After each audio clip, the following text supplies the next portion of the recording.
Digitalization is not just a change, it is the motor of change itself. One single moment can be decisive when we share it with others.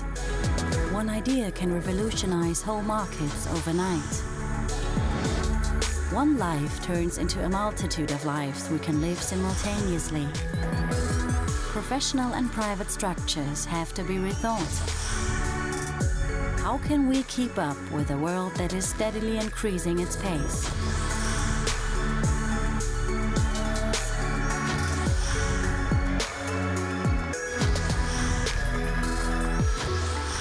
Where are we going to find our answers for a future that is already here? And now please welcome on stage Dr. Jens Thiemer, Vice President Marketing, Mercedes-Benz Cars. Ladies and gentlemen, good morning, everybody. Good morning, I hope you're well.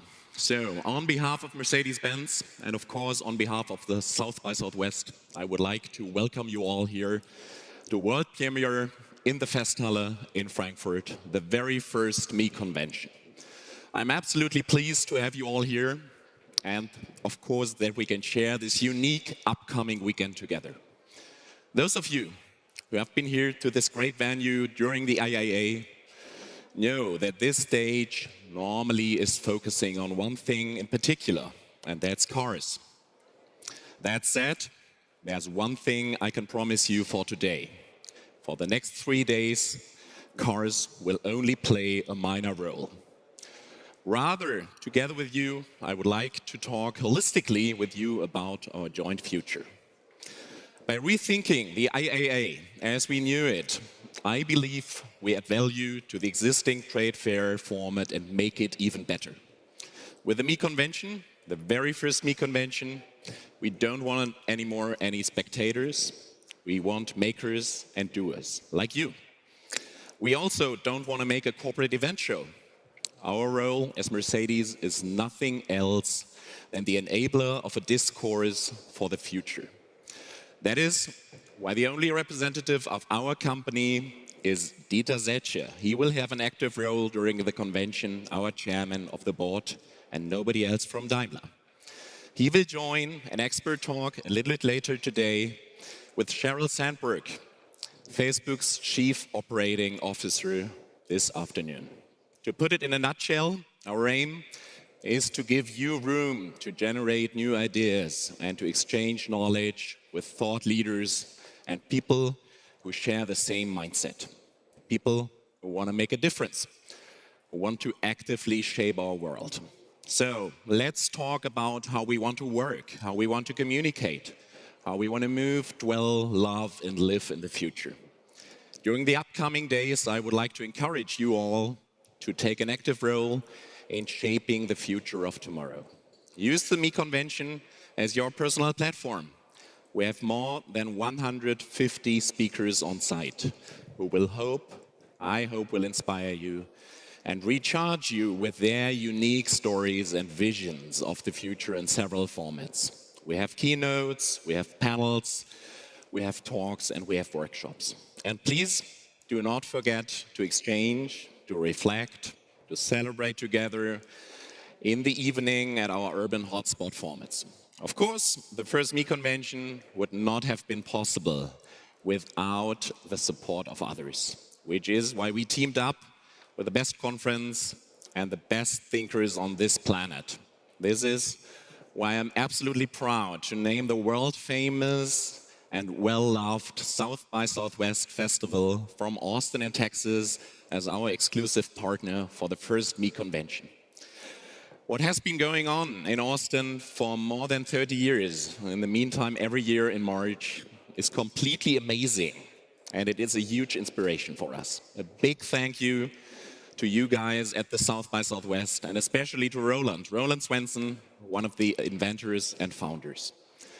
Great partnership and trust came not only from the South by Southwest, but also from the city of Frankfurt, whose contributions to the Me Convention has been outstanding. Please have a look.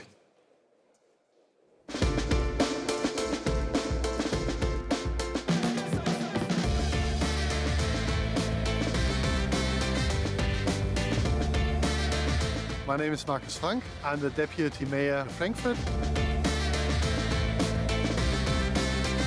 My name is James Ardinast, and together with my brother, we are responsible for the night and evening program during the Me Convention. Frankfurt is an international city with a lot of young people. And you walk through the streets and you feel the energy, especially here at the Bahnhofsviertel. It has a flair that you don't get in any other quarter of this city.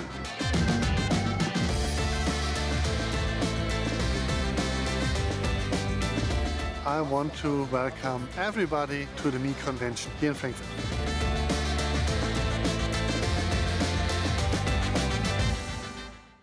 So thank you again to the city of Frankfurt. And now I only have to say one more thing. I hope you will have a great and inspiring time here at the very first Me Convention. Let's create something new together. And please now welcome on stage together with me our host of today, all the way from Austin in Texas, the chief programmer of the South by Southwest, Hugh Forrest, and from Sunnyvale in California, Rashik Sarif from Daimler's Lab 1886 in Silicon Valley. Guys, the stage is yours. Thank you very much. Have a great time.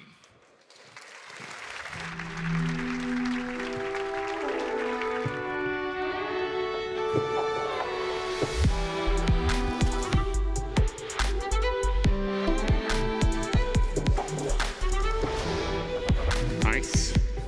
Pretty awesome here. Nice crowd. Yeah, it's pretty loaded. Good morning, everybody. Morning. Wow, this is a great, great crowd. It is such a huge honor for South by Southwest to be involved in this event with Mercedes-Benz. Thanks so much to Jens for the nice intro and for the great collaboration. Also, a special thanks to Mercedes-Benz for your support to our great state of Texas in the wake of Hurricane Harvey. We really, really appreciate that donation. It's a true honor to be here from Silicon Valley and have such a great collaboration with both Mercedes-Benz and South by Southwest, working to really shake up IAA and bring an inspiring program for the next few days that focuses on our future from different perspectives. You know, we've been doing South by Southwest for over 30 years now, but this is a first for us as well. The Me Convention is the first event that we've ever done outside the United States. I remember back to the initial conversations we had with Mercedes-Benz about 10 months ago, and this opportunity to collaborate with them just felt right. To give you a little taste of what you will experience over the next few days, the Me Convention unites inspiring speakers and an interactive audience, which should result in a weekend of discovery, enlightenment, and fun engagement. So I'm really excited about the next few days because I think this event will bring that special South by Southwest feeling all the way from Austin to you guys in Frankfurt. Personally, some of the sessions that I'm most excited to see include today's keynote with Sheryl Sandberg of Facebook and Dr. Dieter Deutsch. I'm also pretty excited that my friend William Hurley from Austin is here to talk about quantum computing. And of course, I'm super stoked about who we have coming on stage in a few minutes. So Rashik, for you, the Me Convention already started on Wednesday with the Lufthansa Flying Lab from San Francisco to Frankfurt. Give us a little more context and perspective on what that was all about. In a nutshell, it was a wild ride. We got a head start by having multiple Me Convention speakers presenting live over 30,000 feet in the air with Lufthansa. And we surprisingly had over 160 passengers staying up late and watching the speakers present. It was quite inspiring, but enough for me. We have a little video to kind of show you what it was all about.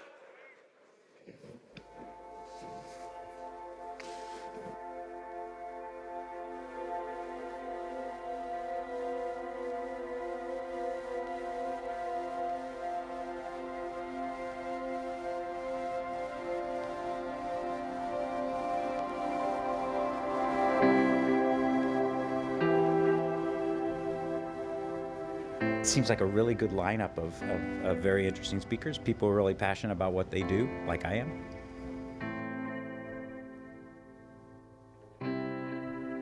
Ladies and gentlemen, very warm welcome from the flight deck. My name is Frankfurt and I captain this flight to Frankfurt. Welcome on board on behalf of the crew on this Airbus A380 of Lufthansa and on board our new flying lab.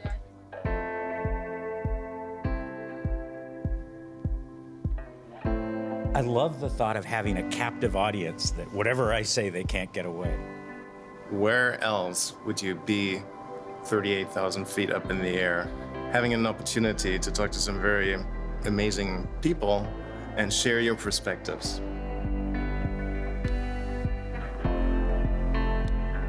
Thought leaders can come together, and what was normally just travel is an enriching experience. I'm a total nerd, and I will talk to anyone about science and technology as long as they will listen. The next generation is joining the workplace with a very different set of expectations, desires, and hopes, which is why we need to reshape the corporate culture. We all want amazing things for ourselves, and we have to ask ourselves really hard, pushy, difficult, uncomfortable questions to come up with the creative solutions to get them. It's all about bringing individuals together and creating a unique space for inspiration and excitement. This event takes you to a whole other level.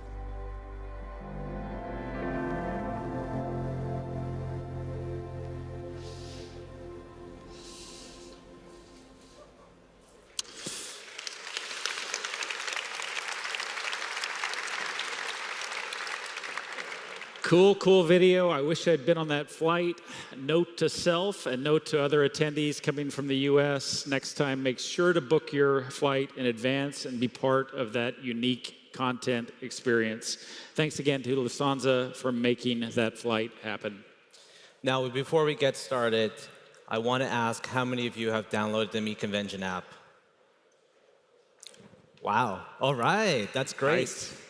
You get all the schedule information, register for workshops. You guys are all set, but most particularly important is that you get to ask questions live, especially for this upcoming session. All right, let's do this. To kick off the MeConvention, I'm proud to introduce a man whose inspiring work has shaped the future in ways that no one could have imagined. I'm talking about Buzz Aldrin, one of the first two men who have ever set foot on the moon. Buzz has inspired us all from his initial exploration of the moon in 1969 to his advocacy of continued space exploration and permanent settlement on Mars. His keynote is one that will take you out of this world. In conversation with Buzz Aldrin is Sarah Cruddas, who is a space journalist, a broadcaster, and author of Did You Know Space?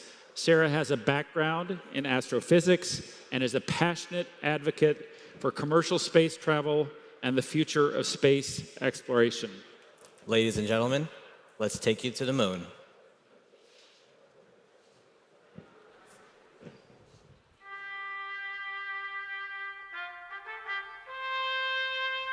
We choose to go to the moon because that challenge is one that we're willing to accept and one we intend to win. T-minus 15 seconds. Guidance is internal. 12, 11, 10, 9. Ignition sequence start. 6, 5, 4, 3, 2, 1. 0. All engine running. Liftoff. We have a liftoff. 32 minutes past the hour. Liftoff on Apollo 11.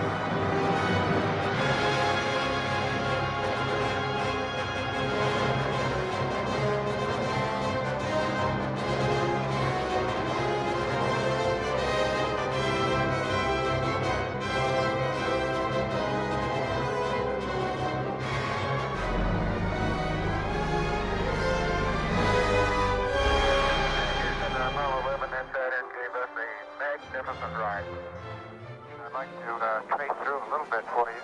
Back on this flight, we've carried along pieces of bread. Along with the bread, we have a ham spread. Retro. Go. Fido. Go. Guys, go. Control. Go. Telcom. Go. GNC. Go. Ecom. Go. Surgeon. Go. Capcom, we're go for landing. Eagle Houston, you're go for landing, over. Roger, understand. Go for landing. 3,000 feet. 1201. Roger, 1201 alarm. 1201 alarm. Same time, we're go, flight. We're go. Same time, we're go. 40 feet down, 2.5. Picking up some dust. 30 feet, 2.5 down. Big shadow. Contact light. Okay, engine stop. Tranquility Base here. The Eagle has landed. Now I want to back up and partially close the hatch. Making sure not to lock it on my way out. That's our home for the next couple hours. We want to take good care of it. Beautiful view. Magnificent desolation. Because of what you have done, the heavens have become a part of man's world. For one priceless moment in the whole history of man, all the people on this earth are truly one. Tranquility Base, Houston. You're cleared for takeoff. Roger, understand. We're number one on the runway. We've come to the conclusion that this has been far more than 3 men on a voyage to the moon. More still than the efforts of a government and industry team. More even than the efforts of one nation. We feel that this stands as a symbol of the insatiable curiosity of all mankind to explore the unknown.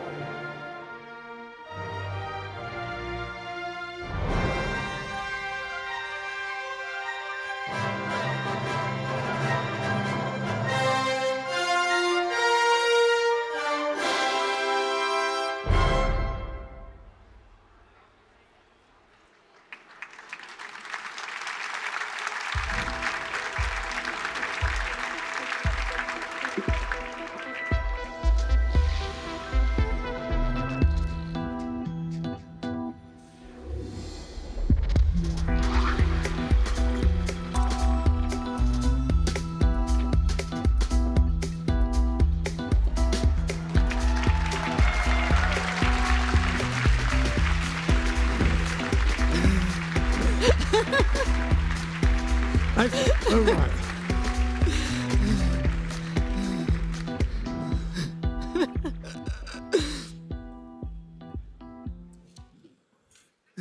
I think we need a louder round of applause. We take them on now? Yep. I have Buzz Aldrin's jacket, but I think you want it back.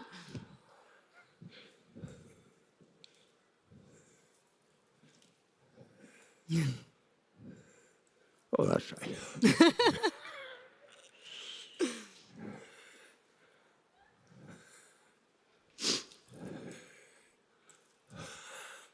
So, ladies and gentlemen, we have not only an American hero here with us this morning, but a global icon who not only took the first steps for human beings on another world, but is now working towards making humanity a multi-planetary species. The exploration of space is the most significant thing we will ever do as a species, and I really want you to give another really loud round of applause this time for Buzz Aldrin. You can sit down now.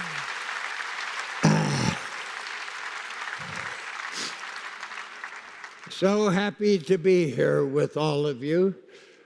It's been a good while. I spent a good 3 years, a number of years ago here in Germany. It's nice to be back. So we're going to spend most of this conversation clapping for you, Buzz, I believe. So we're going to get on to the most important thing in a moment, and of course that is the exploration of Mars and also occupying Mars. But we need to go back in time now, first of all, and believe it or not, Buzz Aldrin, you were once a child. So we can see this picture soon here behind us, and you're a 6-year-old boy, and you were inspired by aviation by your father. So can you tell us a bit more about what drove you and what inspired you as a young child? I grew up in a great aviation pioneer family. Had my first airplane ride at 2 years old. My father His physics professor was Robert Goddard. His first assignment to the Philippines was as an aide to General Billy Mitchell. That's where he met my mother, Marion Moon. They were married and came back, and my father... So your mother's maiden name was Moon? Yes, it was. And right up here at this summer camp in New Jersey, my hometown, my grandmother, Mama Moon, would take care of me and my cousin, Bobby Moon, while we explored the rock, moon, and the bridge that takes it to the other rock, Mars. I didn't know that then. So Buzz, you grew up in a time before space exploration, and you've joined the US Air Force. You fought 66 missions flying in Korea. And you also went to MIT and you have a doctorate in orbital mechanics. It's not luck that you became the first man on the moon. Can you tell us more about the things you did to enable you to become who you are? What was the value in your education? I was a small young football player in high school, and I turned down a scholarship to MIT to go to the military academy at West Point. And from there, I went through pilot training and into Korean War.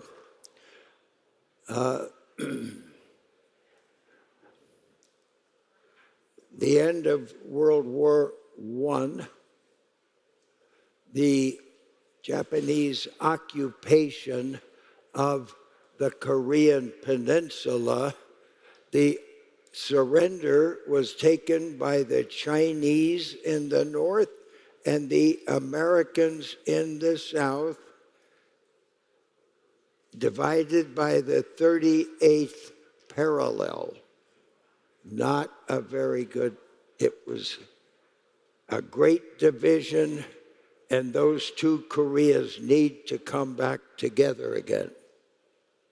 So you, in the astronaut office, got the nickname Dr. Rendezvous. Can you tell us a little bit more about how that nickname came about? Well, the astronaut group was made up not of poets, not of philosophers. President Eisenhower said, we want success. We're going to have test pilots.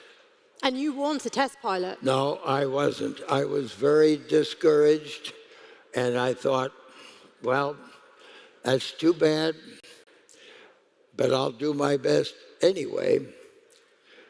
So, of course, the early pilots to fly in Mercury and Gemini and Apollo were all going to be test pilots. But my very good friend from West Point, Ed White, a year behind me, we were both on the track team.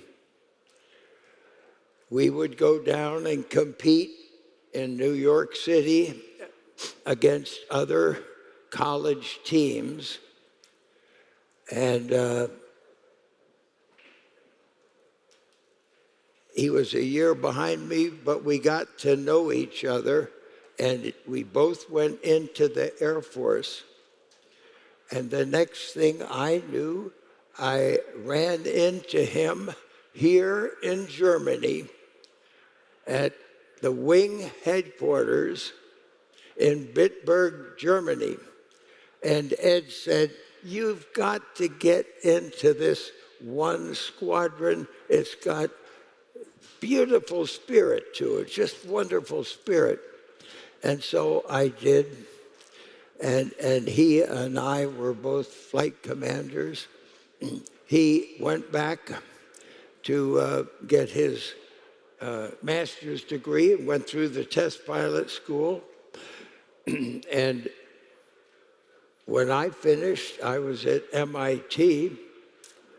And in 1962, Ed called me up on the phone and he said, NASA would like to have some more astronauts. He said, I'm going to apply. Did you think if he could do it, you could probably do it as well? No, he was qualified. He'd been through. And I said, well, okay, I'm doing very important things like rendezvous at MIT. And I can shoot better gunnery than you can, so I'm going to apply too. Well, they picked him, but they didn't pick me. But the next year, we call it lobbying. I was lobbying NASA, how important it was to know how to do rendezvous. And your education and They selected me, and without a doubt, it is the background of education of my parents and that I've had the opportunity that has opened up all the opportunities that I've had. And so your education and your background played a large role. And once you arrived at NASA, your first mission was with Gemini. And one of the great things you did with this, other than take the first selfie in space, was the scuba training. You were the first astronaut to train underwater for a spacewalk. Well, you know, being an egghead from MIT and their Navy test pilot, night carrier landings, there's a lot of competition. And I was called Dr. Rendezvous, not always a complimentary term. All right? But the way the schedules came out, I wasn't even going to fly in the Gemini program. But it was only a tragedy, an accident that killed my backdoor neighbor that opened up an opportunity for me to fly with Jim Lovell on the last flight. And yes, the big experiment on this flight, in addition to rendezvous, was a maneuvering unit. So like a jetpack? A jetpack, and this is something I really wanted to do. I understood. We had had a lot of trouble with spacewalking people, getting overheated, exerted, and just had to cancel. But a suggestion was made that why don't you train underwater neutral buoyancy? And some astronauts said, oh, up here is space, vacuum, gravity, and you're talking about underwater? Oh, that's no good.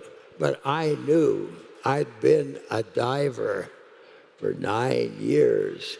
Do you think that's why your space... I became the first person to train for spacewalking underwater, and it was a great success. But even so, the maneuvering unit was canceled, and much to my regret, because I would have been able to have done what George Clooney did in the movie Gravity. Do you see him going around with a backpack?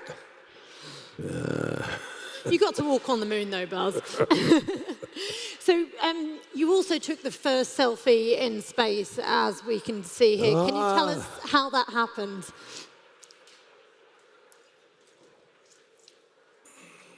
Oh, it must be in that. To take a selfie in space, it really has to be attached to a spacecraft. You can't just hold something. So it has to be attached to a spacecraft, just like that. And so you can describe this as the most expensive selfie stick ever invented.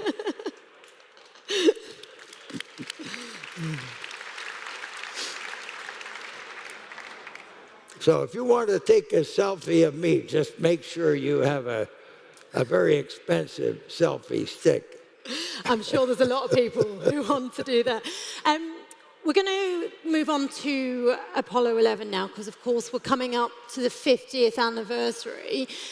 How significant is that to you, not only in terms of what you did, but the future and getting to Mars? All three of us on the crew really wanted to be available for the 50th anniversary. And we thought we would be, but unfortunately, Neil Armstrong passed away and won't be with us. But I think all of us feel that we were so fortunate to have been at that position that all of the contributors that brought together the space program through Mercury, Gemini, Apollo Skylab, Apollo Soyuz with the Russians, and beyond, all of that has to have a unifying of all of our crews. Now, Buzz, the picture behind us is one of the most iconic photos. And I hear a rumor that your son thinks you're not good at taking pictures, yet you took probably the most significant picture of the 20th century. Can you talk us through what happened? The lunar dust is just not like anything here. When you put your foot down, it's remarkable. And I have to take a picture before and after. So this is after. And it's one of the more iconic pictures, just by accident. I'm not a very good photographer. My son thinks, oh, how come, Dad, you're in front of the camera all the time? But my son Andy takes pictures. He's really very good. Does it feel strange to know that that's your footstep and it's on the moon? Yes, it is. Yes, it is. It's got my name on it. So another iconic photo is the visor shot. Can you tell us how that photo came about? Because Neil Armstrong took this.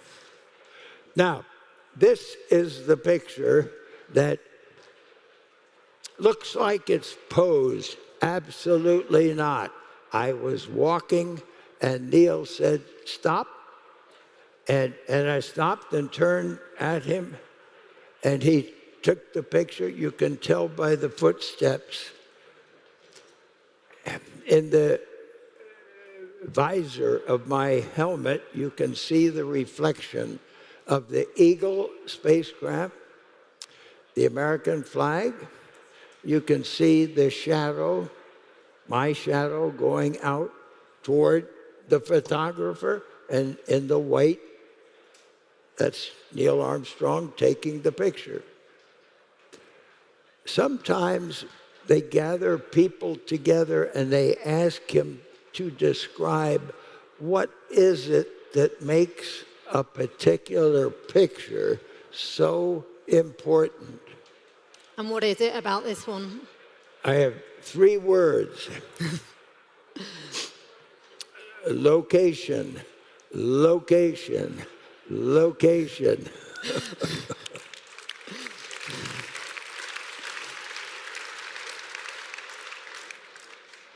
Okay, so after Apollo, I mean, how do you ever, this is you on a parade after Apollo. What motivates you? Is it the fact that you were able to serve your country to the highest level? Well, we went around the world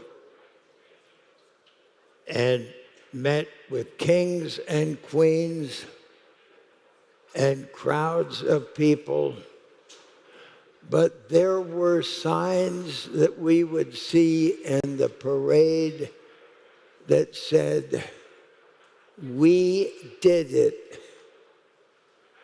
The people in the crowds felt that they did it, not just the 3 of us. Such a show of great unity. It was really wonderful to be a part of that. And isn't it the case that often people will come up to you and tell you exactly where they were on July 20th, 1969? Exactly where they were when they saw you walk on the moon? Right. So people often tell you where they were when they saw you walk on the moon. Oh, yes. Where were you? I wasn't born, Buzz. You weren't born. I was waiting for you. I remember where I was when the Japanese attacked Pearl Harbor. Sunday evening, I was listening to the radio. And for a teenager to grow up and experience the conflicts of World War II and to observe what later became known in our country as the greatest generation was really very inspiring to me, to see so many things happen in such a short time. It was just a tremendous background education for everything that has come since then. Are you disappointed that we haven't continued at the same rate as Apollo? So we haven't gone back to the moon, we haven't yet been to Mars? There were steps after World War II, the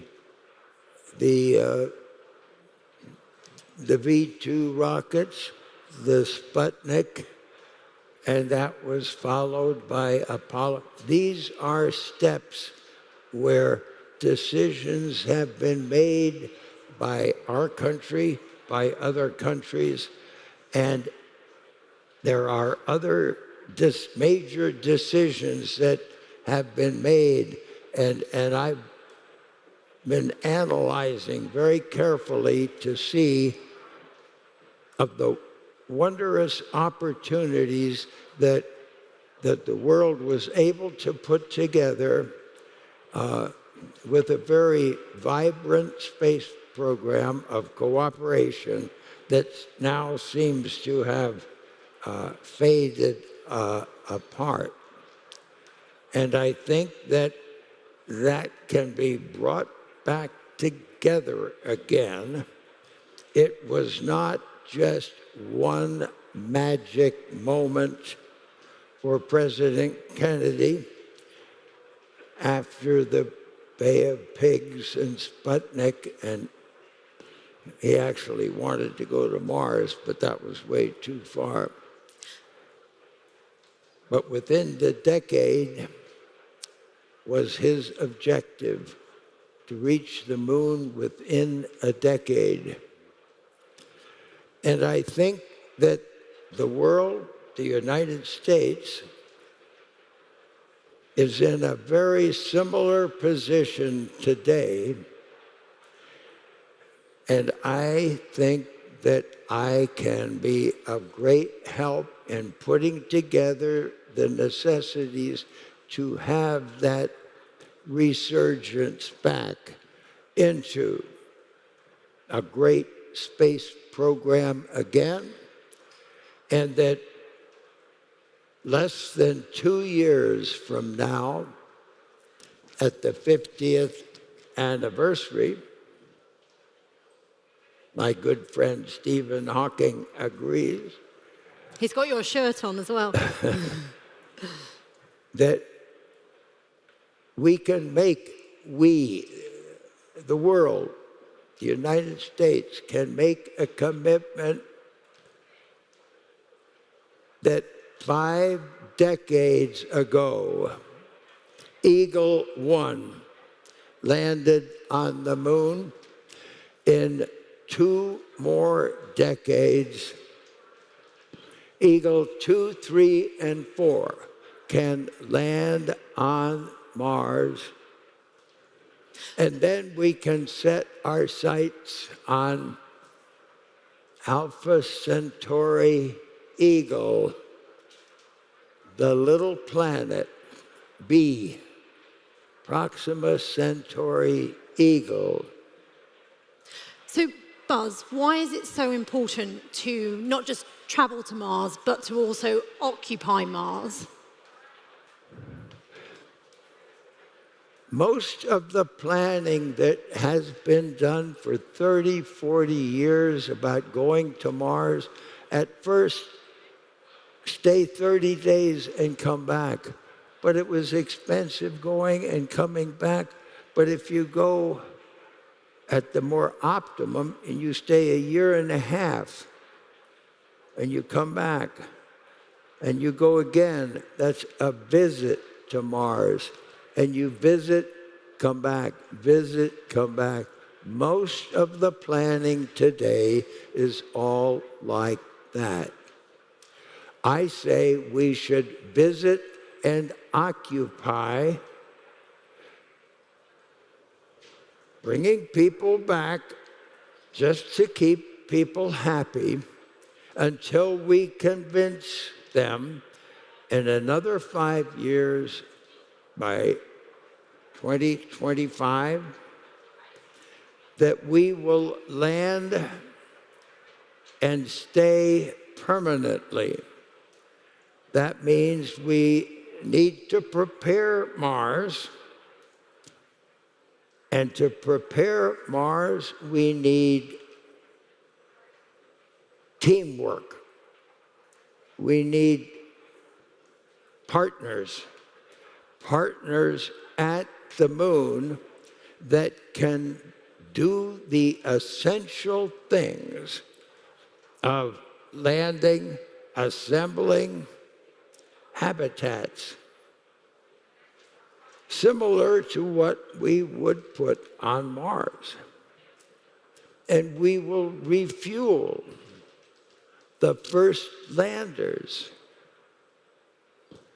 perhaps with water from the Earth and the sun, refuel in orbit and land until we have a reactor, nuclear reactor on the surface of the moon. When we do, water from the Earth, Space Launch System, SLS, water lands. Now we have Earth. Water is Earth fuel, and we refuel on the moon. So you're looking at the moon as being until we discover the ice crystals, difficult to process.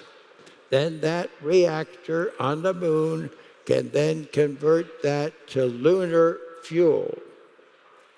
That lunar fuel can then go back up to orbit around the moon, just enough to then come down to Earth orbit.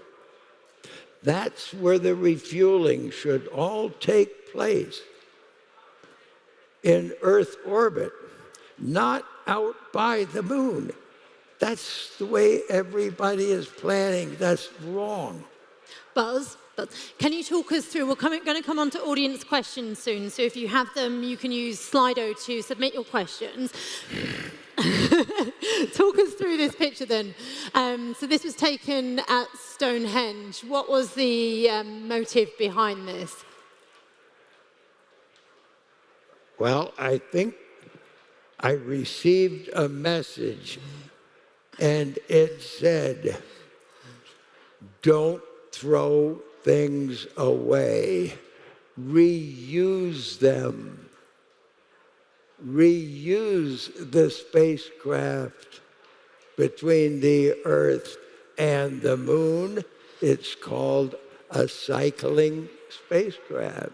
Can you talk us through the technical for tourism, for adventure travel. And we have pathways, a cycling pathway in Earth orbit, a pathway to the Moon and back, a cycling polar orbit of the Moon, just like the orbit equatorial of Mars. What we examine, we assemble things at the Moon, and we practice so that the cycler that goes between the Earth and Mars, and then Mars and the Earth, and then Earth and Mars, and we need two, so that every 2 years about, we have one going and one coming back. Reusable, the spacecraft that take the crews to the cycler, that then go and take the crews to the reusable landers at Mars, just like the landers at the Moon are reusable, the landers at Mars are reusable.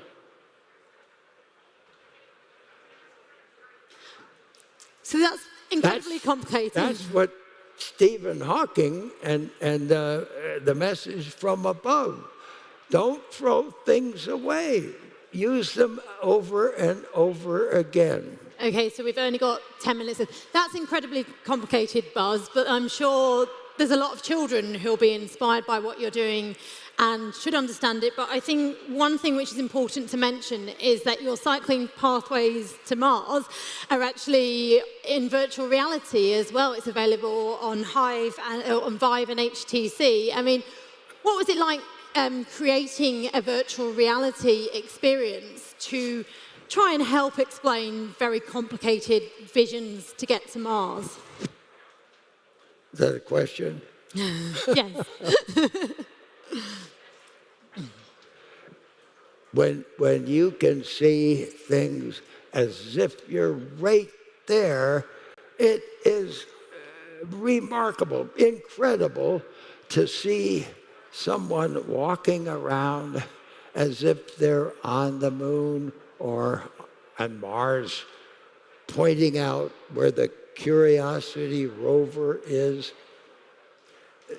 These virtual reality can really help to convince people,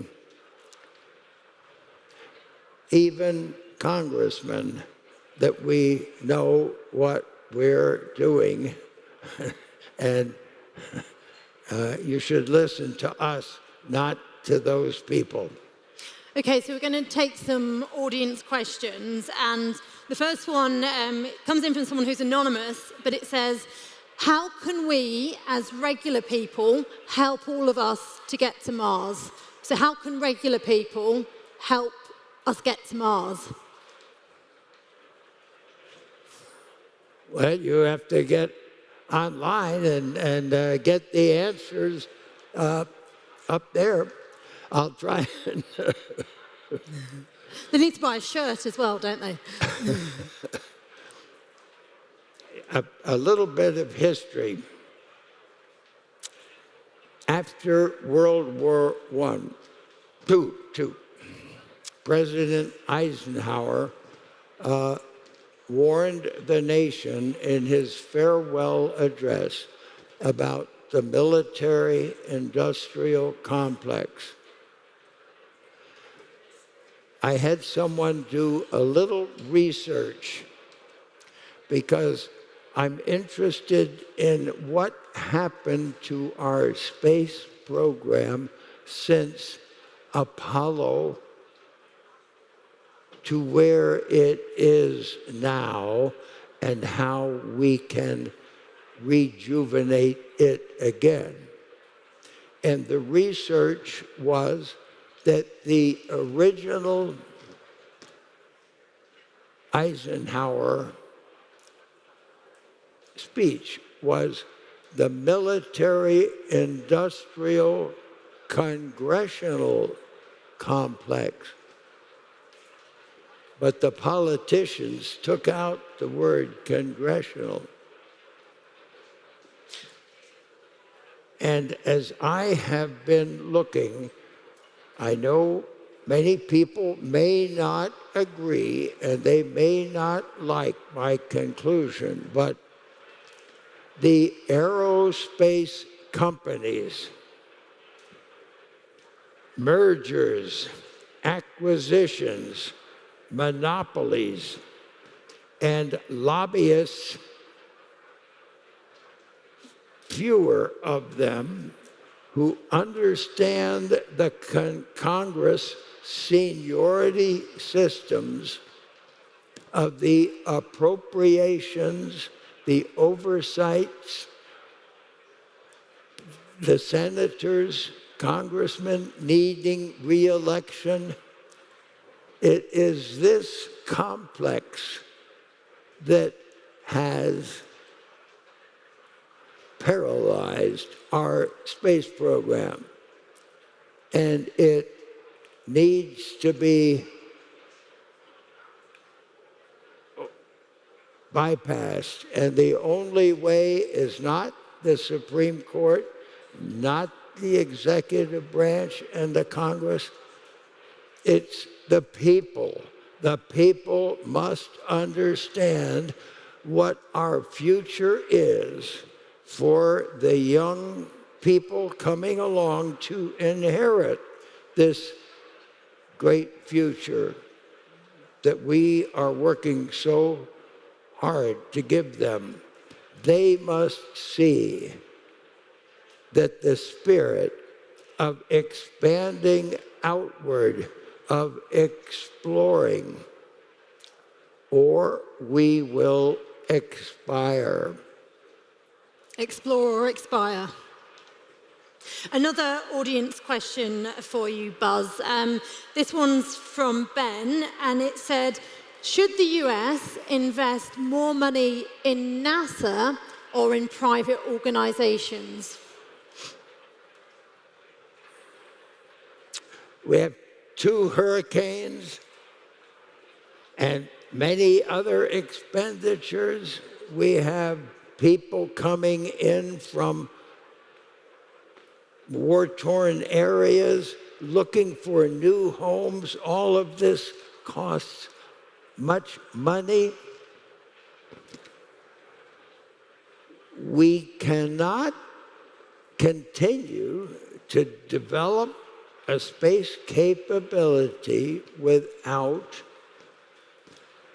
fiscal, budgetary discipline and responsible allocation, reallocation.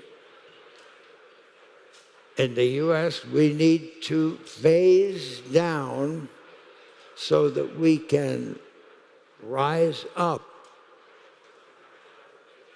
3 things: the International Space Station, the Orion spacecraft. It's over 10 years late. It's way expensive. It's too small.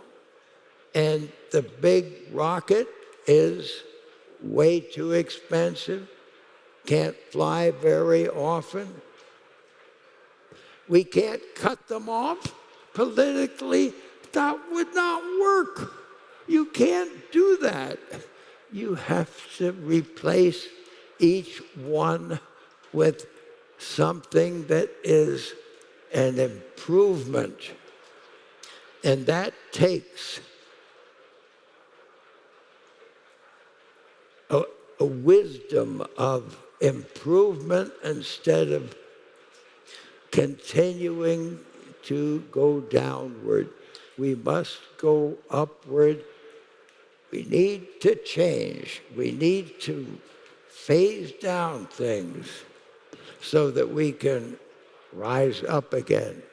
Buzz, we've only got just over 1 minute left on the clock, so if you can give us a short answer, I know it's hard. Can you just finally explain why it matters so much to go to Mars and why it will benefit so many people, not just to go there, but to occupy? And you've got 1 minute to answer. Each time we send some people to Mars, well, before I do that,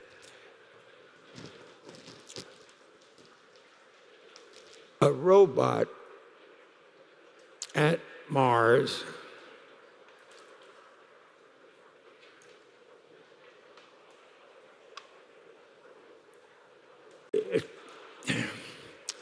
"12 years ago, we sent 2 rovers to Mars. Spirit on one side, Opportunity on the other. They were supposed to last about a year. Spirit got stuck after 5 years. Opportunity is still working. The program manager of those said in writing what they have done in those 5 years of moving around, discovering, conducting experiments. What they have done in 5 years could have been done with human intelligence in orbit around Mars in 1 week. Imagine that contrast. At the same time, I realize that we can refuel a routine activity of a lander and a fuel tank. It's the same over and over and over again. We can do it here on Earth in a classroom with TV cameras on the mock-ups and big screens. And we look at the routine operation, put it into segments, and we practice over and over again. Well, Buzz, we're going to have to leave it there, unfortunately. Yep. No, Buzz. We can do this in orbit at the moon with 1 second between segments, 4 segments. From the Earth, we can refuel on the surface of the moon. And on Mars, we can refuel 20 minutes between each segment. It is very doable if we think about what we're doing. That's what we must do. There we go. Thank you. So that was a long minute, by the way. Can everyone give a huge round of applause for an American hero, Dr. Buzz Aldrin?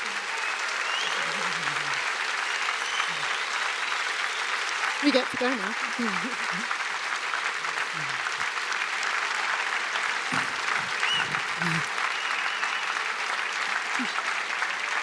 Time is up already? You got any final words?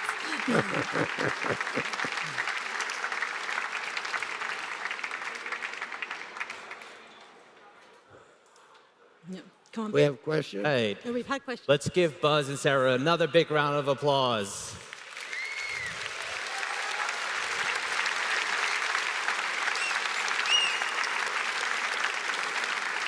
Yeah, that was amazing. This was definitely a great session, quite inspirational, I must say. Nice.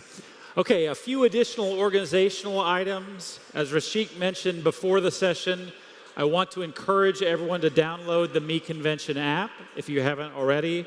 The app will enable you to create your own personal schedule, plus register for the workshops and the concerts. At each stage, you will also receive your personal pair of headphones.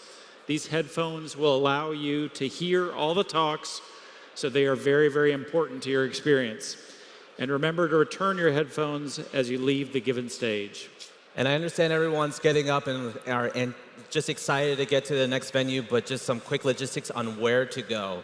It is a little bit misleading in here, but just to get a little lay of the land. Right here where you're at right now, it's the urban stage. Behind you, a floor above, is the inside stage. You just take the escalator up. There's some stairs to get back down there. On the first level is where you have all the workshops, makerspace, the lounge, and the bar. The bar, okay? And then if you want to get to the Forum 1 and 2, especially for today's keynote with Dr. Zetcha and Sheryl Sandberg, at the bar, there is a way to get out to the forum stage. If you have any questions, there's plenty of representatives around to show you how to get around. So with that, I think there's nothing much more to say other than let's create the new. All right. Thank you, everyone. Thank you. All right. Listen to the bass. Listen to the